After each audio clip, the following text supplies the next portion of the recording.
Thank you for joining us on another edition of America's Mayor Live.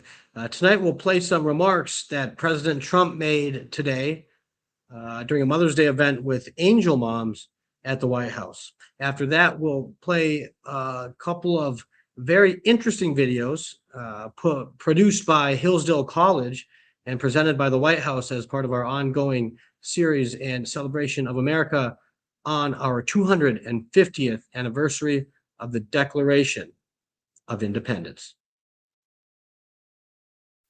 Ladies and gentlemen, the President of the United States, Donald J. Trump. And I'm proud to be an American, where at least I know I'm free. And I won't forget the men who died, who gave that right to me. And I gladly stand up next to you and defend her still today. 'Cause there ain't no doubt I love this land. God bless the USA. Well, thank you very much. We love that song. We could have listened to the whole song. We've had that right from the beginning. It's Lee Greenwood, and it's been a great tribute to all of us. Why don't we sit down? We've got plenty of time, right? Special people, very special people. And I hope you like what we're doing. Did everybody get to see the Presidential Walk of Fame? Right? And you have some of your favorite presidents there, some of your least favorite presidents. Some were good, some were great, some were terrible, but that's the way life goes, right? And you notice the roses. This is a rose garden, and we added a lot of roses, I will tell you. This was a rose garden that didn't have too many roses, and if you look now, we cornered the market on roses, and you deserve them. So thank you for being with us in this beautiful spring, this gorgeous spring day. The very famous rose garden has been famous for a long time. They let it get a little bit out of control, but now it's brought back to the highest level. And you know where you're standing or sitting right now is white stone, and that was grass. And the problem with it is you couldn't walk on it because this is built on a wetland, and the grass was always soaking wet. It didn't matter. It was always soaking wet, absolutely. And so when Brooke Rollins would get up and start making a magnificent speech, and she'd be standing in mud, and she'd say, I ruined my shoes, her speeches would never be as good as they could have been because she was always concerned about ruining her shoes. But people would come here, women would come with the high heels, and it wasn't a pretty picture. So after about 150 years, we gave up in the grass, so we said, let's build it so we can use it. And now we have lunches here, we have dinners here, and it's nice and it's cool. The white reflects the sun, so you don't, although it does go in my eye right now, I notice. I didn't anticipate that, but it's a great place. It's a great place, and we do news conferences, we do everything. And right up here, you probably noticed the new black granite, and it's been so well received, people can't even believe it because the stones were all broken and really in bad disrepair, and it's really become great. And we added the pictures of the presidents from George Washington to a guy named Trump, and people really, they've loved it. We call it the Presidential Wall of Fame or Walk of Fame. We say you could call it either. Do you like walk or wall? Ready? Walk, Presidential Walk of Fame. Presidential Wall of Fame. Same. That's the same. I would call that a tie. But I want to thank you all for being here. It's amazing. The weekend we celebrate Mother's Day, honoring the women who raised us and all of the wonderful mothers in our lives for millions of American families. Sunday will be filled with love and gratitude and joy. I had a great mother, by the way.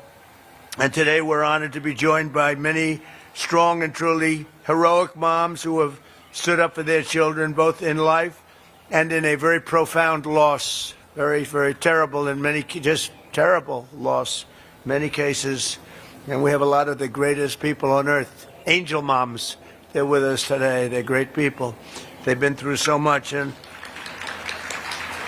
I got to know so many of you during my first during my first days of running, I got to know you and I got to love you. But we want to thank you for being here. Mother's Day, it's one of the great days. I always think so fondly of my mother. I had a wonderful mother. Among those with us this afternoon are a number of the angel moms who saw their precious children stolen from them by the open border policies of the radical left. Open borders, I call them stupid borders, not open. I call them stupid borders by stupid people that put them there. And the migrant criminals that let them pour into our country, and bad things happened. Bad things happened. 25 million people came into our country. Many of them were criminals. Many of them were murderers. They allowed them in with their open border policy of stupidity. These incredibly brave and resilient women have turned terrible tragedy into unyielding resolve, becoming advocates so that their mothers do not have to endure the same heartache that they've felt all their lives. They've felt for so long. They've raised the most beautiful child that has taken, and they've spent so many years. In many cases, I see some of you I've known you for years, and others are unfortunately new members of that club. And I say unfortunately, it's a sad thing. Should have never happened. Should have never happened.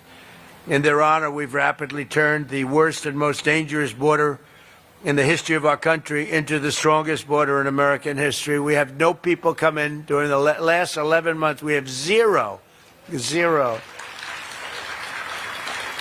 Nobody even tries to come up. You know, you used to read about the thousands of people that would pour in and they'd just come up in caravans. I think it was my name I came up with. It looked like a caravan. 25, 30,000 people pouring up. They walk through Mexico. They come from all different locations, come from all over the world, actually. But they came in through our southern border, and they'd come up and just let them walk in. They'd walk in. Nobody had any idea who they were. They were murderers. 11,888 murderers. They were allowed to come into our country. We've gotten a lot of them out. Many of them murdered more than one person. What a shame. What a disgusting shame. That people can even think that this is okay is pretty incredible. But for the past 12 months, that's been our number. And these numbers are done by people that the numbers, when I say zero, I actually mean zero. It's hard to believe, actually. But they're done by people they tend to be somewhat on the left. So they're not going to give us a fair shake. And they say that, people don't come anymore because they know they're not going to get through. So when they know they're not going to get through, they just don't come. And just on that, we save a lot of lives, because that journey up from Honduras and El Salvador and lots of other countries, or from the Congo, where they drop them there and they walk up and they come through our country. They emptied the prisons of the Congo into the area of the southern border and then told them to just walk in because stupid Americans are going to accept you beautifully. And these were hard, mean, vicious criminals they allowed into our country. How anybody can vote for these people is hard to believe, okay? It's hard to believe. But to a friend of mine, Marianne Mendoza. Marianne, where is Marianne? Where are you, Marianne? I got to know you right from the beginning, right? And I won't ask her that, but I would often ask, is it easier with time? Because time has gone by. Marianne, no, it's not. Sadly, it's not. You always hear with time, but a lot of people say it's not easier. But you're a special woman. I've gotten to be a friend of yours. You're a special woman. What you have to go through is disgraceful. Tammy Nobles. Tammy, are you here? Tammy Nobles. Right. Does time help, Tammy? No. It used to be, time heals all wounds, right? But it doesn't, when you love somebody that much, it doesn't help like it should. Jacqueline Medina, a great person. Where is Jacqueline? Jacqueline, where are you? Thank you, darling. Thank you. And so many others that I want to thank you for coming. And I don't think you've been treated properly. It's hard to believe, but the angel moms have not been treated properly. But this president treats you properly. I can't speak for others, but this one treats you properly. And we love you all, and all I can say is our hearts are out to you on Mother's Day, and you have a good Mother's Day. Go and have a good Mother's Day. In securing our border, we've also made tremendous strides in stopping the flow of illegal drugs into our country. The flood of deadly fentanyl across our border is down by 59%, and the drugs coming in by sea are down by 97%. 97%. And we're trying to figure out who the 3% are, because they are the bravest people on earth. You see how we stop them by sea. You know, for years they'd go and catch the boat, bring them to court, they'd go in, they'd go out. By the time of the evening, they'd be back on another boat, bringing drugs in. So we gave them warning, and we don't do that anymore. We do it much more efficiently. But think of that, down by sea. A lot of them came in, about 50%. It's down 97. Now we've started a very strong. The sea was more difficult, and now we've started land, and you'll see it coming down. It's come down a lot, but you'll see it coming down. And they come through Mexico for the most part. We have a problem because the cartels rule Mexico, and nobody else. The cartels, they just rule it, and we lose 200,000 people a year through this poison that pours into our country. So we have the sea done, meaning the ocean, waterways, pretty much done, 97%, and we're going to have the land done very soon. I want to thank the brave moms fighting the epidemic of drug addiction here, and this afternoon, including Ann Funder. Ann, you're here someplace? Ann Funder does a great job. Wow, good. That's a great job you do, Ann. Stephanie Rowe. Stephanie, thank you. Thank you, Stephanie. Thank you. Behind the cameras there, Stephanie. Thank you very much. And a friend of mine, Jackie Siegel, who's a great mom, great mother. Thank you, Jackie. I've known her for a long time. She looks better now than she did 20 years ago, right? Thank you very much, Jackie. Last summer, it was my great honor to sign the Halt Fentanyl Act into law, and we'll never give up on that mission for ending the drug epidemic in America. We've come a long way, though. We've stopped massive amounts of drugs from coming in. This afternoon, we're also joined by some of the most extraordinary mothers our nation has ever produced, our cherished Gold Star moms. These are Gold Star moms. These mothers raised up children so selfless and so devoted that they volunteered to wear the uniform of our nation and laid down their lives for all of us. One of those mothers is Janice Chance. Janice? Where is Janice? Thank you. Thank you, Janice. Hi, you look great. That's a beautiful hat. Thank you, Janice. Who lost her son, Marine Captain Jesse Melton, and I heard he was an outstanding. They give me lists and they tell me about people. You know, they said that Jesse was outstanding, Janice. They have the word outstanding. Thank you for being here. Just before he went to Afghanistan in 2008, Jesse told his mother, "Mom, I want to go change the world and make it an even better place. I want to make it a better place, Mom." Just before his 30th birthday, even though he had the day off, Jesse volunteered to take the place of a fellow Marine, and that of his brother-in-arms could be present for the birth of a daughter. That day, Jesse gave his life for our country. Jesse was struck down that day by helping somebody else.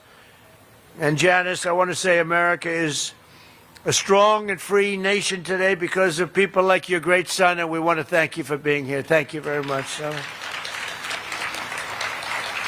I also want to express my love for the moms with us whose extraordinary heroes gave their lives in the terrorist attack at Abbey Gate in Afghanistan. I got to know you very well, very well. And these are phenomenal people. We went to a club I own in Bedminster, New Jersey, which is beautiful. They played music. They said, "Do you actually think he's coming out?" They said yes. And I was going to do just to stop by and say hello. And we ended up listening to music for 4 hours on that beautiful night, looking at the sky, thinking about those wonderful people. Abbey Gate, very well known. should have never happened. That should have never happened. That was incompetence by the Biden administration. So to Alice Lopez, you know that, right? Yeah, we know that.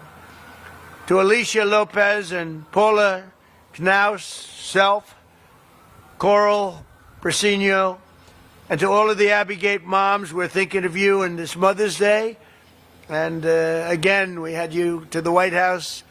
We had you to, I was over at a very beautiful cemetery, as beautiful as they can be, but, you know, it's a sad occasion. We went over and we paid our respects, but we lost great people that day. We shouldn't have lost any people that day. Gross incompetence. This Mother's Day, we're thinking of all of those incredible moms, and we're doing everything in our power to support them and millions of other mothers all across America. And we're blessed to have many wonderful mothers serving in this administration, including Secretary of Agriculture, Brooke Rollins, who's doing a phenomenal job. Thank you very much. And the first woman ever to serve as a White House Chief of Staff. She's become a legend, Susie Wiles. She's amazing. To help American families and mothers, we passed a great, big, beautiful bill, the largest tax cuts in American history.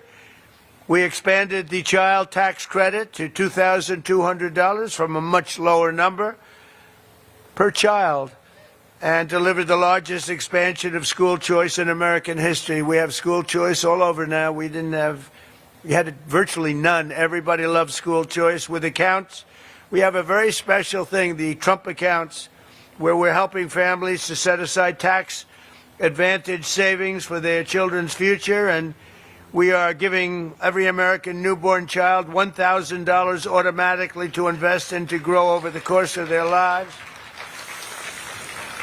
And I want to thank the Dell family. It's a great family. He is amazing. She is amazing. They've done such a job on that. They put up a lot of money too.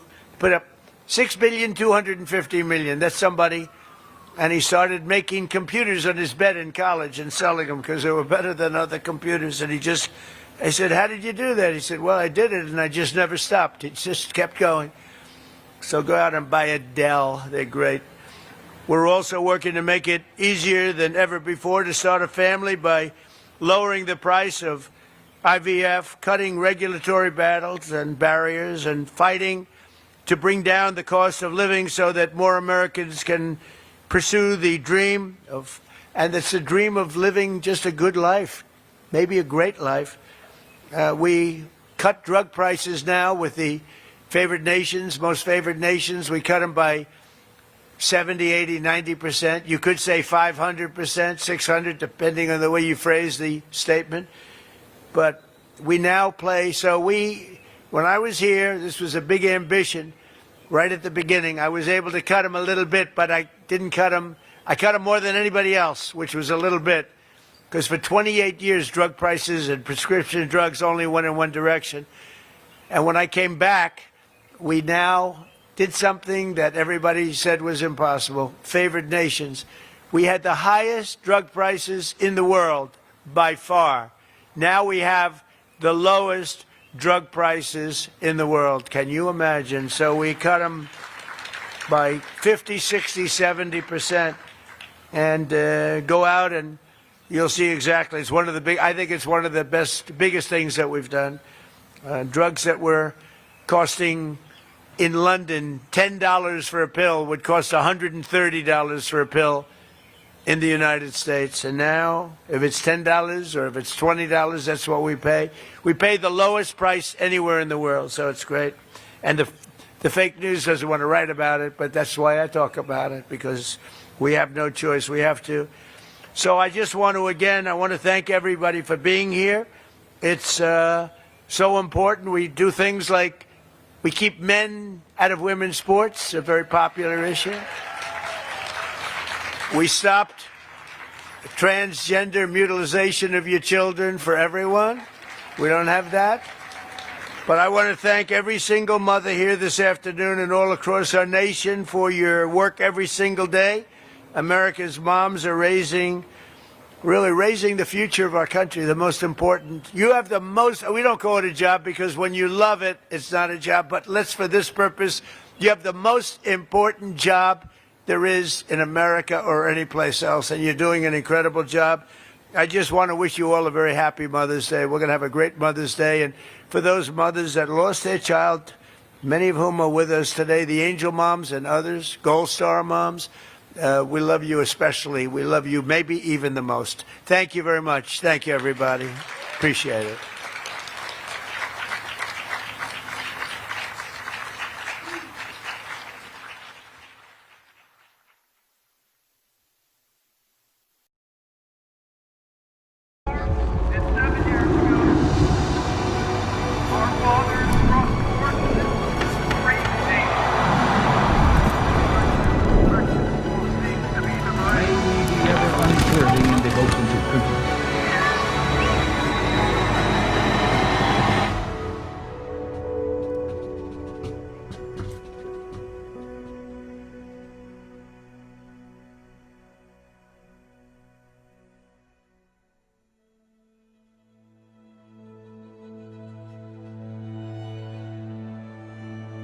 Hello, I'm Larry Arnn, president of Hillsdale College, and I'm honored to welcome you to the Indian Treaty Room in the Eisenhower Executive Office Building, part of the White House complex. President Trump wishes to celebrate the 250th anniversary of the Declaration of Independence next year with an open heart. The college is honored because it loves the Declaration of Independence. Our oldest building was dedicated on the 4th of July in 1853. Then the president of the college at that time, who became known to Abraham Lincoln, gave a speech in which he said, "Freedom and learning go together, and ignorance and slavery go together."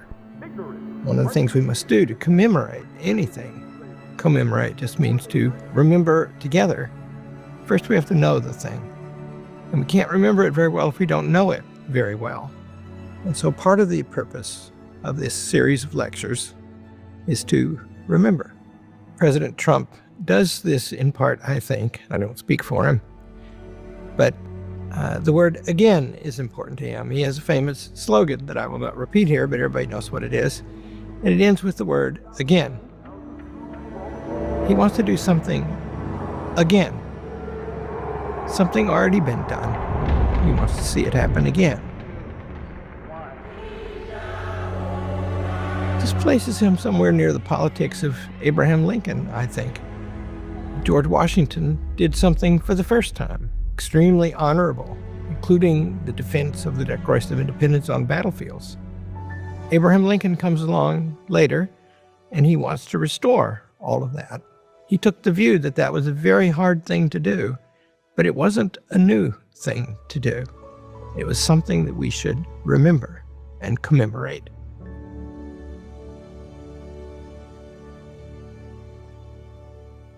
In introducing this series, I want to begin by encouraging you to read the Declaration of Independence. It's just over 1,300 words long. It is one of the most consequential and beautiful political documents in all of history. You should read it again and again. You should memorize the beginning of it. It's very beautiful. It is grand and eternal and eloquent, and it proclaims the rights of us all. It begins universally. When in the chorus, that means anytime. One people, that means any people. It refers to the laws of nature and of nature's God. Those would be eternal laws, laws that we don't make, laws that are ever and forever. The terms the Declaration of Independence means that it's true now if it was true then. And it means that if it's not true now, it was not true then. It excludes any idea of a change in the fundamental conditions. Absorb that and then go on to the next section. The next section raises some claims against the King of England that justify our revolution. The particular claim is that he has violated his rightful powers by invading the authority of the legislature, which indicates separation of powers would be right, and that he has interfered with representation, our ability to elect our government, which means consent of the governed has been interfered with, and he's interfered with the judicial branch. Separation of powers, consent of the governed, representation.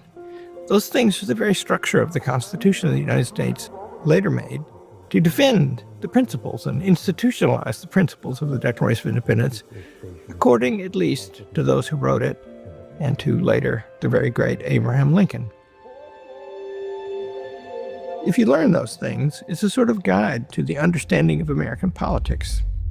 After the charges against the king comes a particular, also very beautiful, final section that becomes so particular it is confined at the end to the actual people in the room voting to approve the Declaration of Independence.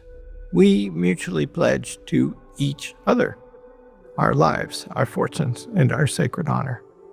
It starts out with all eternity, and it ends up with those people in that room and everything they have pledged to this eternal cause.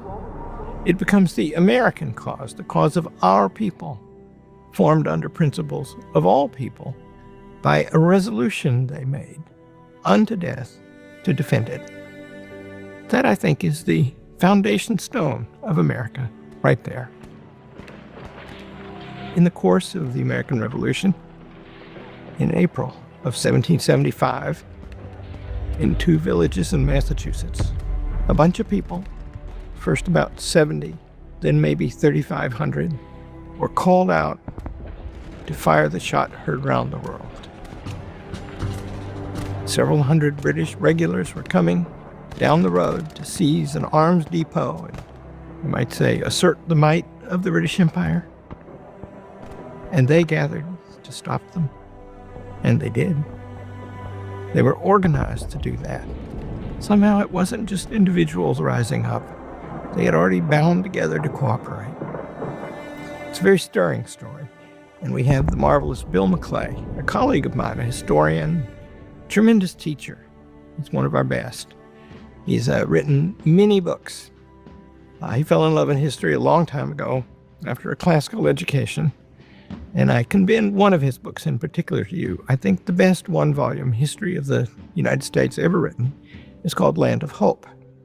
Listen to him and enjoy and think about your liberties and their structure and the Declaration of Independence. This first lecture is about that shot heard around the world. It was April 19th, 1775, and Bill McClay will tell us about it.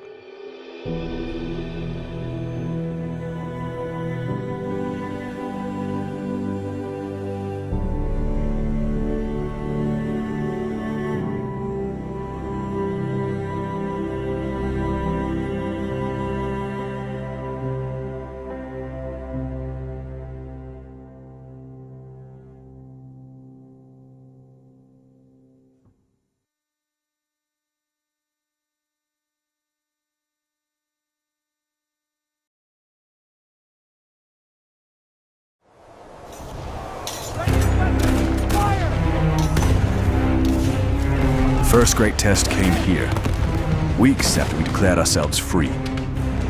If they took me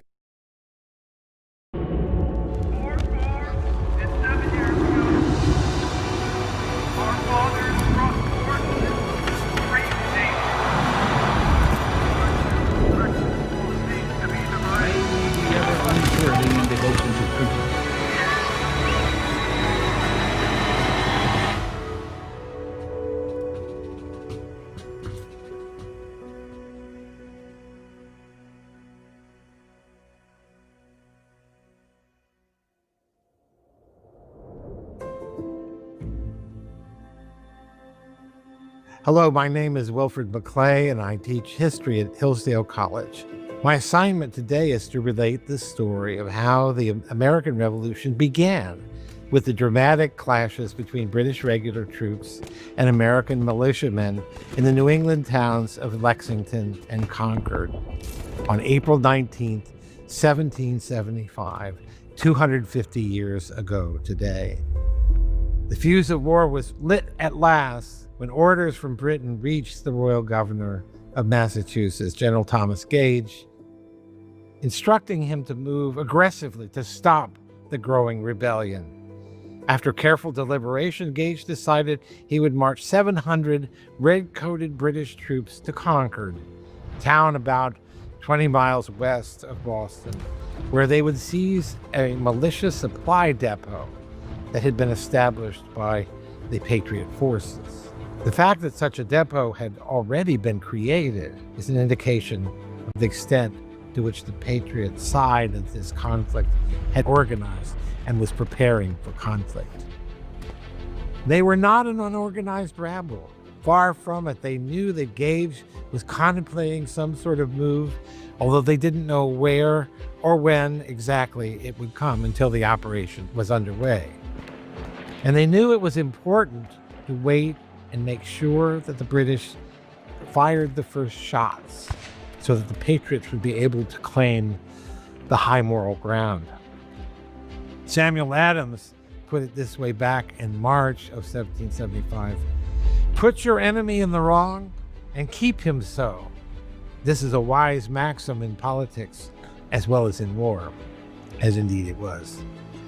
The success of Gage's operations depended on secrecy, surprise, and sound intelligence. So, thus the words of historian David Hackett Fisher. Gage would have to strike at the heart of the rebel movement and cripple it with quick, clean blows, preferably with as little bloodshed as possible. But it didn't quite work out that way. It was a disaster instead for the British. In many ways, the outcome of Lexington and Concord provided the Patriots with a great public relations victory, putting the enemy firmly in the wrong and keeping him there. Along the road to Concord was the town of Lexington, which was not an objective of Gage's troops. And yet, when the British arrived there at dawn, they encountered a group of 70 or so Minutemen gathered in the mist on the town common. The men were there because they'd been warned by means of the famous midnight ride of Paul Revere, who was one of maybe as many as 60 messengers whom he'd helped organize, tasked to inform the scattered militias in the area that the British regulars were coming from Boston, had crossed the Charles River at Cambridge, and were now heading west to Concord. They came to Lexington upon an awkward confrontation. After some taunting shouts and argument coming from both sides, the Patriot militiamen appeared to be beginning to withdraw, and then a shot was fired. No one knows by whom, which led to the British opening fire on the assembled Patriots, killing 8 of them. It was more of a skirmish than a full-throated battle, but blood was shed on both sides and deaths on the Patriot side. News spread quickly throughout the countryside of what was already being called the massacre at Lexington.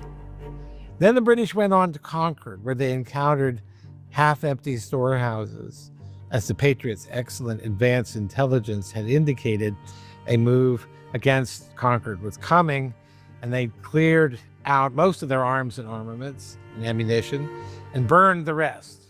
The regulars encountered stiff resistance from the gathered militia troops as they poured in from the countryside and fought bravely and shrewdly against the rather mechanical British.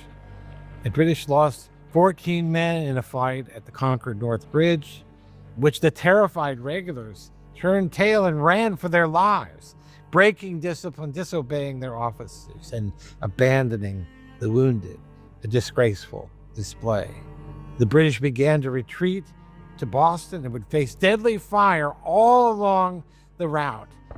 Bloody sniper fire. They were outnumbered, outmaneuvered at every turn. In the end, they limped back to Boston, having lost 3 times as many men as the Americans. And so the war had begun.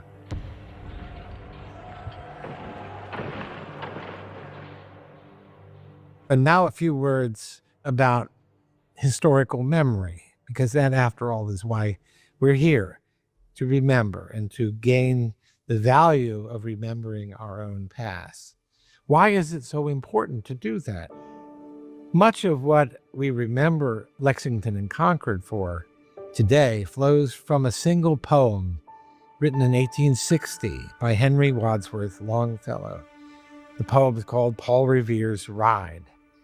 It used to be memorized by every school-aged child in America. It opens like this. Listen, my children, and you shall hear of the midnight ride of Paul Revere. On the 18th of April in 75, hardly a man is now alive who remembers that famous day and year. It's really such an infectious poem. You catch it has the rhythm. It has as a rhythm of drum taps. You know, listen, my children, and you shall hear the midnight ride of Paul Revere. Da-da-da-da-da-da-da-da. But why did Longfellow address the poem to children? Surely children were not the only audience he had in mind, maybe not even the primary audience he had in mind. No, but he's indicating something. He's indicating that his poem is primarily meant as an expression of a precious memory, a memory of something that needs to be preserved, needs to be passed along to successive generations, lest it be lost. The memory, in this case, of Paul Revere and his heroic deeds. To be sure, the poem does not provide a fully accurate rendering of the events that took place in those days. For that, I recommend you turn to David Hackett Fisher or other historians who have covered that territory. But the poem does something different. It conveys the essential spiritual meaning of the events, the legacy they had left with us, a meaning that we can and should and must make our own. And it conveyed that meaning at a crucial moment in American history. The poem was composed in 1860, on the cusp of our greatest national crisis and trial, the American Civil War. We were being called to look back by Longfellow, just as Abraham Lincoln urged Americans to heed the mystic chords of memory when he's inaugurated as president, and to remember the spirit of '76 and their heroic forebears. So Longfellow reminded them of a hero of Lexington and Concord, on the very moment when the nation was entering the great trial, the great crisis of revolution.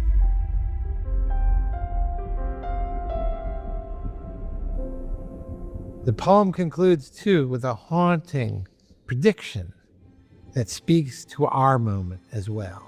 And let me close with that.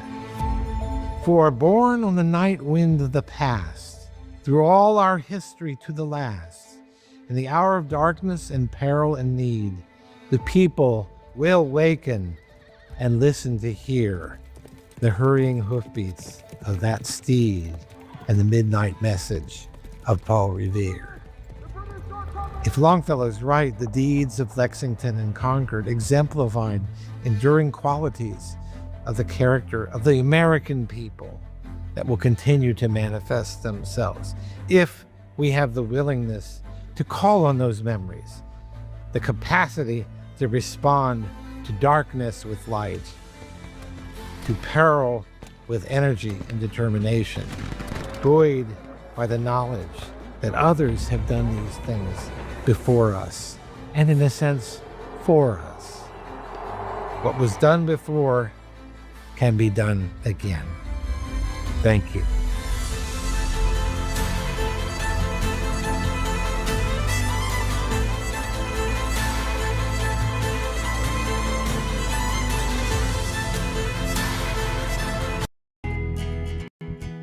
Here we are, pretty much at the beginning of the process here at this pristine, I call it a laboratory. It's not like a factory, it's like a hospital. This is the beginning of the process for roasting. Deep green, very good quality. Most people don't use this quality. We deal with small farmers because they like to know who we're dealing with. They give us the highest quality, all organic, non-GMO. You should know all Arabica beans, no Robusto, all Arabica. They're going to go into the roaster, and it'll get roasted for about 20 minutes or so.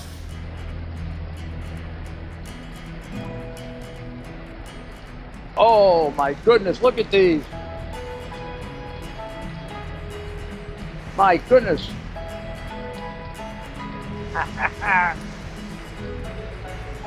You're going to want to specially order these.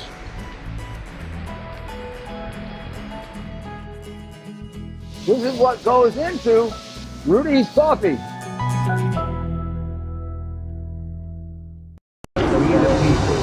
In order to form a more perfect union.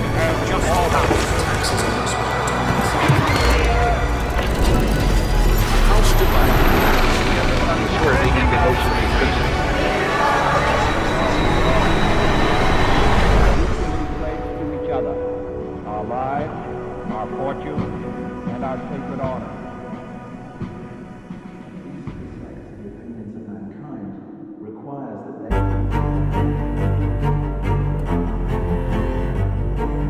Nearly 250 years ago, 56 men signed their name to a document that sparked a revolution in political thought and changed the course of history.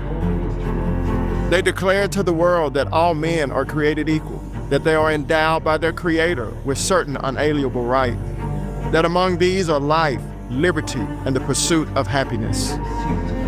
In the 250 years since those immortal words were delivered to King George III, Americans of all backgrounds have risked their lives, fortunes, and sacred honor to fulfill the promise of the Declaration. Unfortunately, in recent years, some have sought to spread the falsehood that the practice of slavery made America's founding principles irredeemably flawed. No doubt slavery is evil. No circumstance justifies treating human beings as commodities to be sold and subjected to indescribable cruelties. As the Bible teaches, every person is made in the image and likeness of God. Galatians 3:28 says, "There is neither Jew nor Greek, slave nor free, for you are all one in Christ Jesus." Unity in Christ transcends all earthly divisions, for we are all workmanship created in Christ Jesus for good works. Many of the founders did not fully live up to the biblical principles of freedom, but the words of the Declaration of Independence set in motion a chain of events that ultimately set slavery on a path to extinction. Our story is a redemption story. What makes us the greatest country in the world is that we overcome flaws and work through conflicts together as one nation under God. From the very beginning, heroes of all backgrounds risked their lives to secure American independence 250 years ago. Thousands of African Americans enslaved and freed fought in the revolution. They did not wait to be liberated by others, but they seized their claim to liberty upon the anvil of revolution. Their names are less well known, but their courage was no less valiant. Today, I would like to tell you the stories of just a few of these brave, forgotten heroes who helped win the freedoms we hold today. On April 18, 1775, the night of Paul Revere's ride and the eve of the first shots of the Revolutionary War, Prince Estabrook, a slave of Lexington's Estabrook family, was summoned to join the local militia under the command of Captain John Parker at Lexington. Though not a free man, Estabrook marched into battle alongside his master's own son, struck by a musket ball in his left shoulder. He became the first African American to suffer wounds for our young republic. He returned to battle after recovery, standing guard at Bunker Hill and serving for 8 years in the fight for independence. At the war's end, Estabrook was finally free. In the Southern campaigns, James Armistead Lafayette performed deeds worthy of the ancients. When the Revolution broke into open fire, the Virginian slave obtained the permission of his master to enlist under the Marquis de Lafayette. A slave turned double agent, Armistead infiltrated British camps by posing as a runaway slave, gathering intelligence from the army of General Cornwallis. Given his deep knowledge of Virginia, Armistead quickly infiltrated the British Army and passed critical military plans and information to the Marquis de Lafayette. Thanks in no small measure to Armistead's efforts, the Battle of Yorktown was a resounding victory for the Continental Army, making it the last major battle of the Revolutionary War. Though initially denied emancipation, he was freed through the personal advocacy of the Marquis de Lafayette. Their reunion during Lafayette's 1824 American tour, when they embraced as brothers in arms, arguably remains one of the most poignant scenes in revolutionary history. In the literary salons of Boston, Phyllis Wheatley emerged as the most prominent wordsmith of the Revolution. Sold into the African slave trade as a child before making the harrowing journey to Boston, Phyllis was educated by her masters in subjects ranging from the Bible, classics, literature, history, astronomy, and geography.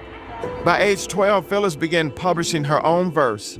She later became the first African American to release her own book of poetry and gained her emancipation from the yoke of slavery.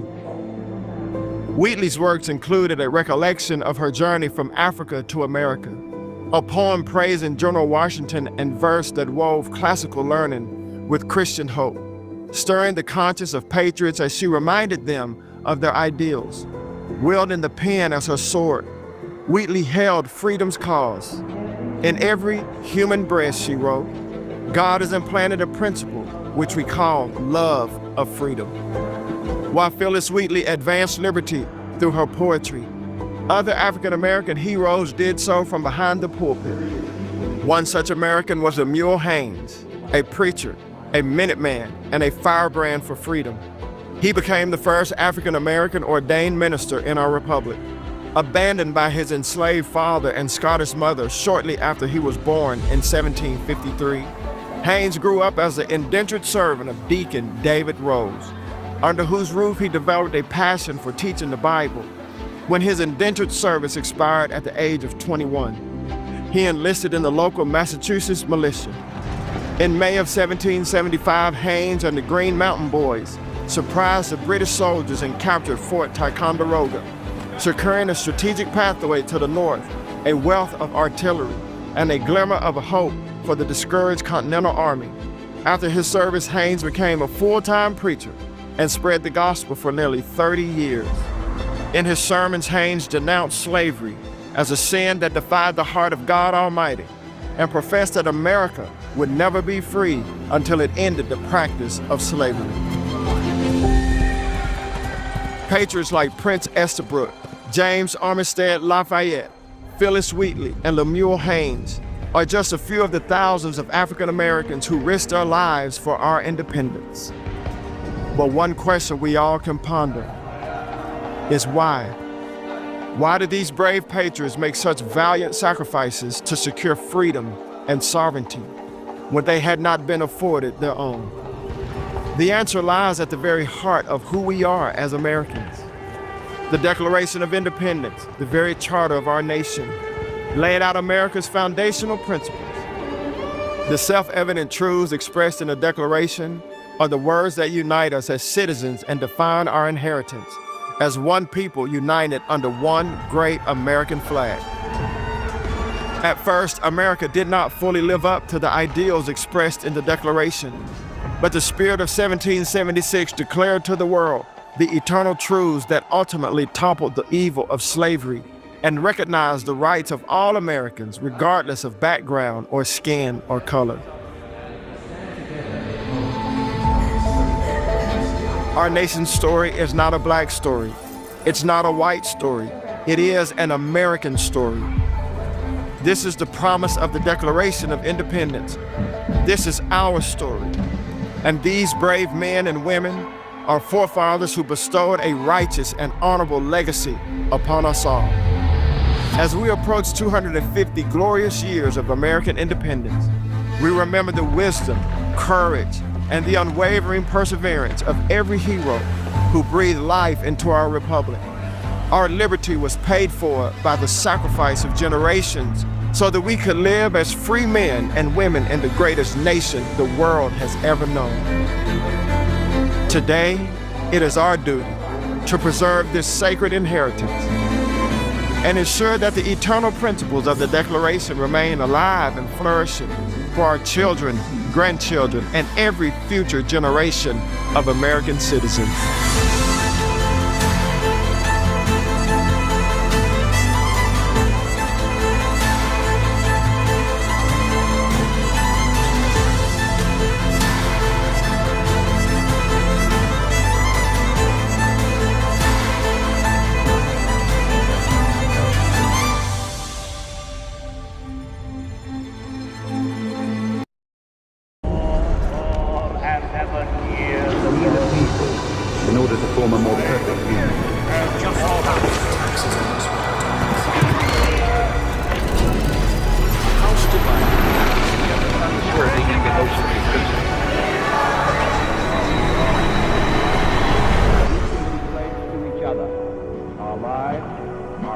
fortune and our sacred honor.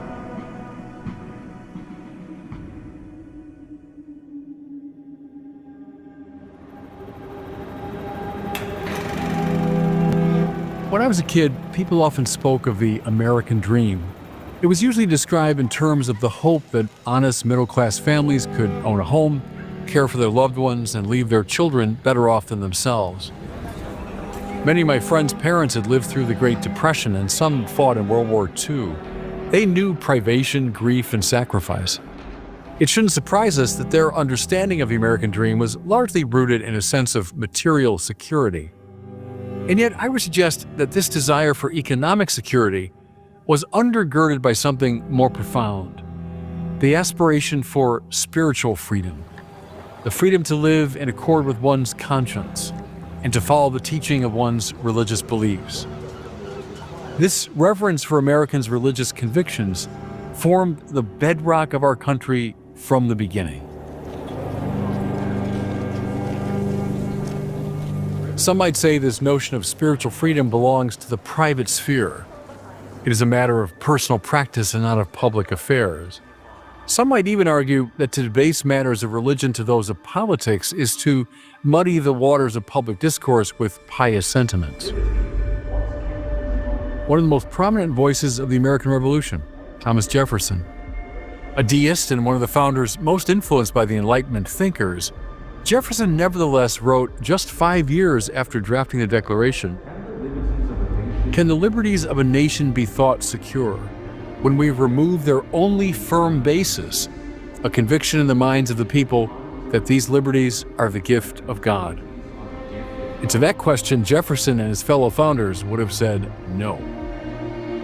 Rights, as understood by the drafters of the Declaration and the Constitution, are not conjured into existence by political consensus, nor are they granted by parliaments or princes. Our rights exist not on parchment alone, but on the immutable foundation of the laws of nature and nature's God. That is to say that even if the drafters of the Constitution disregarded a fundamental right to life, the American people, just like every people across history, can claim a share of that right, or that gift, as Jefferson recognized, because of the basic fact that life comes not from the government, but from God. This is the animating principle behind what the founders called natural rights. Rights inherent to the human person, not because of race or wealth or nationality, but because of the dignity bestowed by the Creator. As Alexander Hamilton put it 1 year before the signing of the Declaration of Independence, the sacred rights of mankind are not to be rummaged for among old parchments or musty records. They are written as with a sunbeam in the whole volume of human nature by the hand of divinity itself, and can never be erased or obscured by mortal power.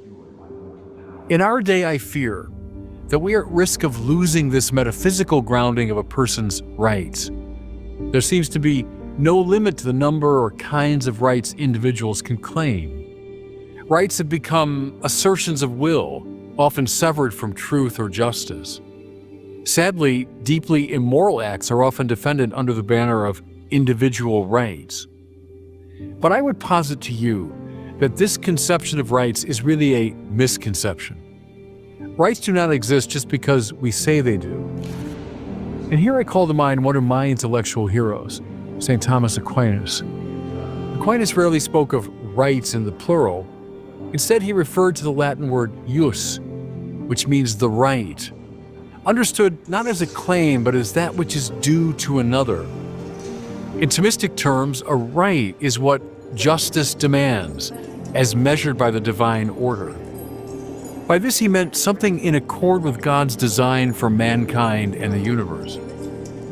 This is a far more substantive and sobering understanding of rights. It places rights not in the realm of popular preference or ever-evolving societal demands, but in the realm of respect for the human person and the common good. At the same time, the natural law tradition insists that these principles of freedom, justice, rights, and responsibilities are not hidden from us. On the contrary, these fundamental truths are accessible to all, discoverable by natural reason. written, as St. Paul says, in their hearts. This is precisely the claim made in the opening of the Declaration of Independence, that the American cause is justified not by majority will nor sectarian creed, but by the self-evident truth that all men are created equal, that they are endowed by their Creator with certain inalienable rights, that among these are life, liberty, and the pursuit of happiness.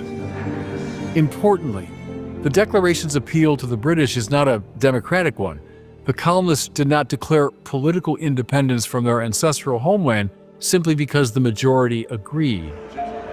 No, the appeal of the Declaration was fundamentally moral and philosophical. It was a practical application of moral reason to political grievance. In the estimation of the signers of the Declaration, British governance had devolved from stewardship into tyranny. In fact, they all agreed in the Declaration that the Crown involved itself in circumstances of cruelty and perfidy scarcely paralleled in the most barbarous ages, and totally unworthy of the head of a civilized nation. This claim is not for mere rhetorical flourish. Rather, it signals a moral judgment. The abuses of the Crown were more than an inconvenience. They were a grave injustice. The signers of the Declaration committed a revolutionary act, one that led to a devastating war. Yet they acted to restore the moral law that had been lost, the rights that we are given by God. And while it's impossible for us to know the thoughts within the hearts and minds of men, I believe it was the conscience, the inner witness of the divine law that stirred many of the founders to affix their names to the Declaration. Conscience is the key to understanding how the founders accessed the truths of the eternal law and applied them to their circumstances.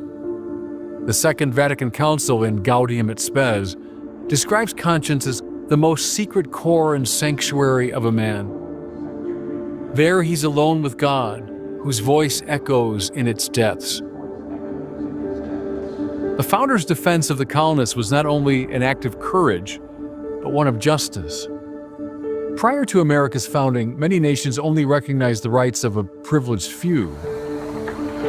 But the Declaration laid the foundation for recognizing the rights of all Americans. Now, this promise of liberty was not fulfilled instantaneously. It took a bloody civil war and many courageous abolitionists to end the sin of slavery and respect the dignity of all persons. But from the very beginning, our founders understood that rights do not exist within a vacuum. With every right comes responsibilities to our families, our fellow citizens, and our Creator. In other words, the right to life, liberty, and the pursuit of happiness does not render the political order neutral on questions of good and evil. It does not leave us in a naked public square, to use Father Richard John Newhouse's famous phrase. Rather, it presumes that citizens are moral actors, capable of discerning the good and obligated to pursue it. The Founding Fathers anticipated that the American people would not passively receive dictates from the state as distant subjects, but that they would actively participate in moral and political deliberations as citizens. This is why George Washington famously said in his farewell address, "Of all the dispositions and habits which lead to political prosperity, religion and morality are indispensable supports. In vain would that man claim the tribute of patriotism, who should labor to subvert these great pillars of human happiness, these firmest props of the duties of men and citizens." Today, nearly 250 years after the birth of our republic, we find ourselves the recipients of this great moral inheritance. For if our rights are real, then so too are our responsibilities. To be an American citizen is to be entrusted with the freedom to pursue the good, the duty to care for our neighbors and uphold justice, and the burden and the privilege of conscience. May we prove worthy of it.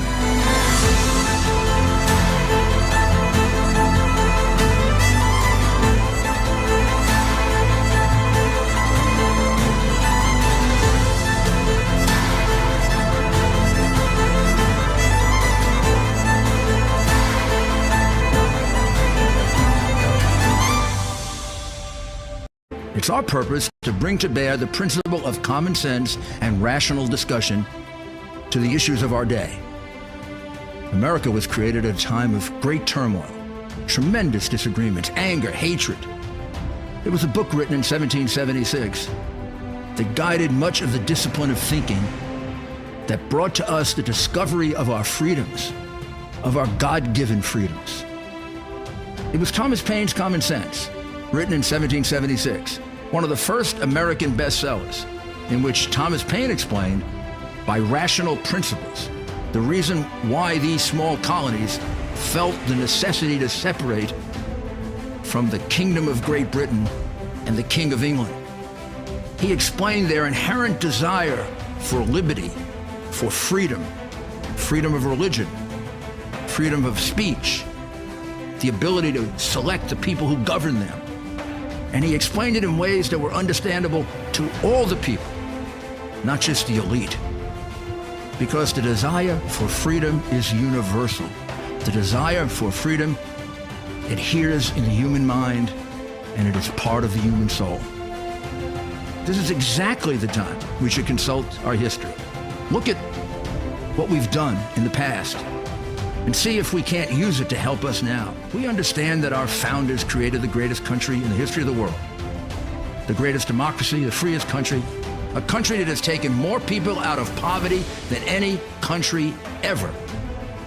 All of us are so fortunate to be Americans. But a great deal of the reason for America's constant ability to self-improve is because we're able to reason, we're able to talk, we're able to analyze,